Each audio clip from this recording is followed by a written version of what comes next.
La cobertura de los deportes es un ejemplo entre muchos de la asignación que los medios suelen hacer a grupos poblacionales. Así los deportes parecen ser solo de interés masculino y los temas vinculados a la infancia y el hogar de interés exclusivo de las mujeres. De este modo, los medios se convierten en un instrumento de la perpetuación de roles basados en estereotipos siempre culturales y al insistir en la división sexual de las tareas, ofrecen una plataforma para la instalación de las violencias de género cuya expresión más visible es el femicidio. Es por eso que la perspectiva de género es imprescindible como herramienta para entender y contextualizar la información que producimos y difundimos, pero también porque su incorporación puede colaborar en la modificación de esas estructuras patriarcales existentes en nuestra sociedad.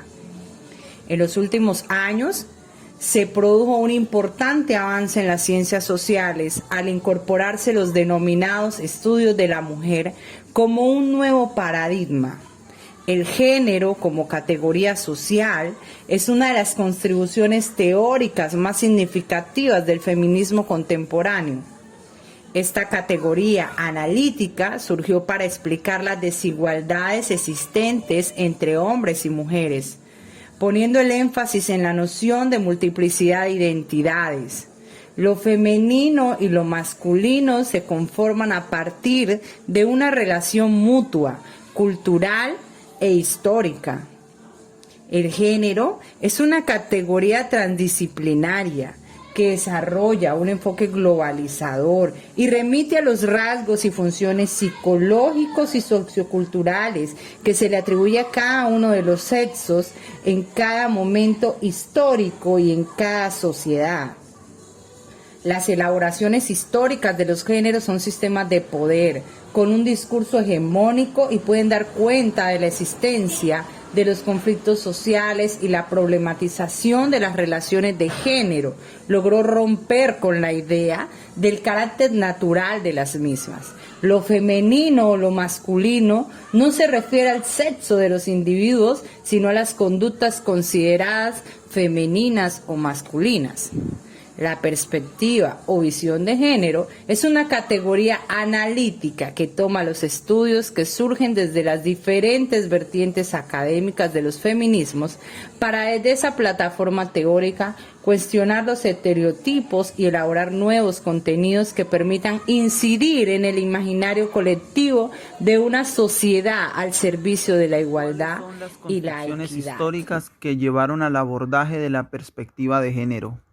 Para comprender por qué este esfuerzo se enmarca en la lucha por la conquista de una ciudadanía plena para las mujeres, en un primer punto exponemos cómo la historia, sobre todo aquella que relata las épicas de las naciones en el siglo XIX, representó generalmente a las mujeres en papeles que reforzaban los mecanismos de la discriminación de género.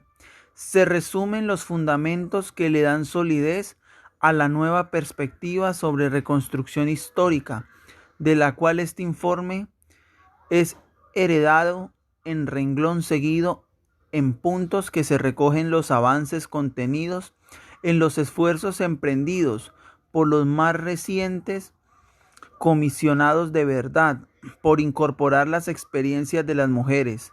Se explica por qué la memoria ingresa al campo de la historia y con ella, cuando se trata de la historia contemporánea, viene de la mano una dimensión participativa para cerrar y que se centre en las memorias que tienen género, en cómo son distintos los énfasis, las huellas que escogen relatar hombres y mujeres, las censuras que operan para ellos y ellas, las asimetrías de poder que también atraviesan su construcción. Los escritores de la historia supusieron que su lugar durante las revueltas callejeras había sido exclusivamente el de crianza y hogar.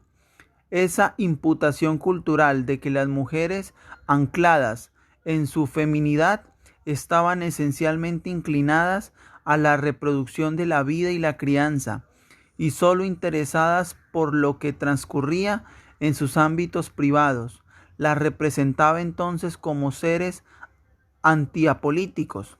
Esa forma de imaginar lo femenino o imputarle ciertos rasgos y espacios de realización justificó su exclusión de terreno político y académico, de la esfera pública oficial.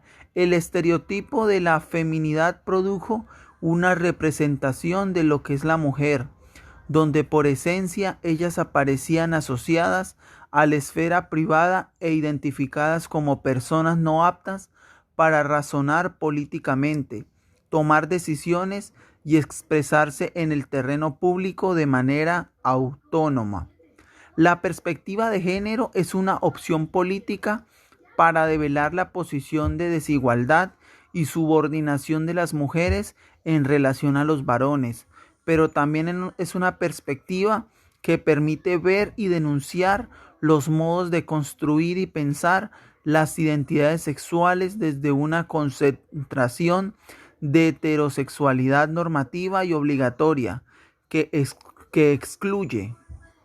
Lo dice María Florencia Ceremona,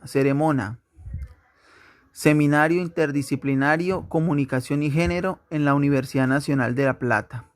La perspectiva o visión de género es una categoría analítica que toma los estudios que surgen de las diferentes vertientes académicas de los feminismos para desde esa plataforma teórica cuestionar los estereotipos y elaborar nuevos contenidos que permitan incidir en el imaginario colectivo de una sociedad al servicio de la igualdad y la equidad.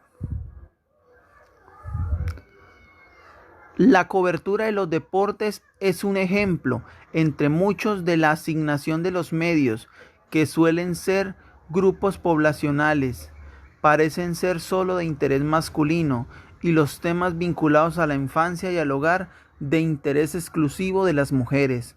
De este modo, los medios se convierten en instrumentos de la perpetuación de roles basados en estereotipos siempre culturales, y al insistir en la división sexual de las tareas, ofrecen una plataforma para la instalación de las violencias de género, cuya expresión más visible es el femicidio. Es por eso que la perspectiva de género es imprescindible como herramienta para entender y contextualizar la información que producimos y difundimos, pero también porque su incorporación puede colaborar en la modificación de estructuras patriarcales. Muchas gracias. ¿Cuál es la relación de la historia de las mujeres, los derechos humanos con la construcción de la perspectiva de género? En el año 2003, el concepto de los derechos de las mujeres son derechos humanos es aceptado por la gran mayoría de los y las defensoras de derechos humanos, aunque no podríamos decir lo mismo del público en general. Pero dentro del mundo de los derechos humanos el concepto es tan aceptado en teoría al menos que muchas personas que recién entran a este mundo se preguntan por qué es necesario aún definirlos. ¿No son las mujeres humanas? ¿No son los derechos humanos inherentes a todos los seres humanos? Pues bien, no siempre fue así. Las mujeres tuvieron que luchar por su humanidad durante quizás miles de años. En realidad, la idea de los derechos de las mujeres sin lo humano y lo internacional es un concepto muy reciente, si tomamos en cuenta los 5 o 6 mil años que la humanidad ha estado viviendo bajo el patriarcado. Es más, las mujeres han tenido que seguir luchando por su humanidad y por sus derechos, aún después de que se aceptó la noción de derechos humanos internacionales para todos, y entiéndase por todos los hombres. Para sintetizar un desarrollo muy complejo, debo decir que al menos 6 conceptos tuvieron que establecerse antes de que los derechos humanos internacionales de las mujeres pudieran ser realidad. Primero, las personas individuales tuvieron que adquirir derechos frente al Estado bajo leyes internacionales.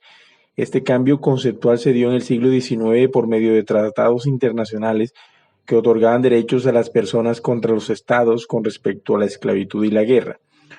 Una vez establecido esto, las organizaciones no gubernamentales de mujeres pudieron cabildear a favor de otros tratados concernientes explícitamente a ellas, como fueron las convenciones de 1904 y 1910, destinadas a combatir el tráfico de mujeres.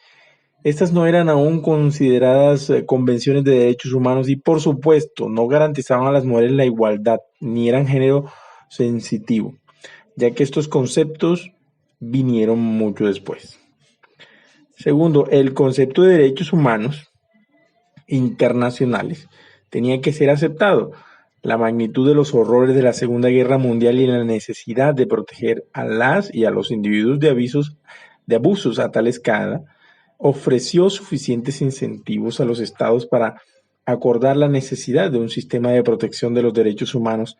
Así se creó la Carta de las Naciones Unidas de 1945 y la Declaración Universal de Derechos Humanos en 1948. Tercero, se tenía que considerar a las mujeres capaces de tener derechos legales. Ese obstáculo era muy real, ya que las leyes mismas se los habían negado durante siglos. A través de la historia había habido muchas que defendían los derechos de las mujeres, pero no fue sino hasta el siglo XVIII que un movimiento de mujeres tomó forma. Dos mujeres prominentes entre estas fueron Mary Wollstonecraft, quien publicó la reivindicación de los derechos de las mujeres en 1779, y Olympe de Gouges, quien escribió en 1791 su Declaración de los Derechos de la Mujer, basado en los principios encontrados en la Declaración de los Derechos del Hombre y el Ciudadano francés. Otra proclamación temprana sobre los derechos de las mujeres fue la Declaración de Seneca Falls, escritora en 1848. La idea de que hombres y mujeres podían tener iguales derechos tuvo que ser aceptada. Este concepto ni siquiera fue tomado en cuenta por las organizaciones intergubernamentales hasta después de que se había creado. Y ya tenía camino recorrido la Liga de Naciones, un grupo de 10 delegaciones latinoamericanas consecuentes con sus exitosas experiencias en la redacción y adopción de instrumentos de derechos de las mujeres en América Latina. Pidió formalmente que un tratado sobre igualdad de derechos para las mujeres se pusiera en la agenda de la Asamblea de la Liga. Desdichadamente, el comité se reunió solamente en 3 oportunidades antes de la disolución de la Liga. Por lo tanto, el tratado nunca fue ni siquiera redactado. Quinto, el feminismo tenía que desarrollar metodologías y teorías que pusieran las vidas de las mujeres en primera fila y que borraran la distinción artificial entre las esferas pública y privada. Las metodologías género-sensitivas y las teorías de género desarrolladas durante los años 70 y 80 en todo el mundo demostraron que el género no solamente se refería a las maneras en las cuales los roles, las actitudes, los valores y las relaciones con respecto a los niños y niñas, mujeres y hombres se construyen en las sociedades, demostraron que el género también ¿Cómo se genera el encuentro de la educación y la perspectiva de género? El ámbito educacional, como tantos otros, ha sido testigo de prácticas sexistas que han reproducido históricamente desigualdades de género. El objetivo central que se presenta está asignado por evaluar la importancia de implementar el pensamiento feminista y la perspectiva de género en el ámbito educativo, como herramientas indispensables para exponer y denunciar desigualdades de género. En consecuencia, la reflexión transitará por 2 momentos, el primero de ellos dedicado a evaluar aquellos sustentos teóricos de la epistemología feminista que permiten construir el andamiaje nociológico necesario para comprender los procesos educativos desde la perspectiva de género. El segundo momento se dedicará a analizar cómo pueden emplearse los referentes teóricos feministas como eficaces herramientas para comprender y denunciar el accionar histórico de las diferencias de género explícitas o solapadas en las prácticas educativas. Las principales conclusiones a las cuales arribó la reflexión aluden a la necesidad de concebir el salón de clase como espacio de reproducción de desigualdades de diversa índole, incluyendo las de género. En consecuencia, el personal docente debe ser consciente de la existencia de estos procesos y por ende trascender el rol de persona transmisora de conocimientos y convertirse en una persona docente, teniendo en cuenta las características sociohistóricas específicas en las que se desenvuelve. Es imprescindible, en aras de lograr una educación incluyente, sistematizar las experiencias docentes e investigativas propias y traducirlas en políticas públicas efectivas para cada región en particular.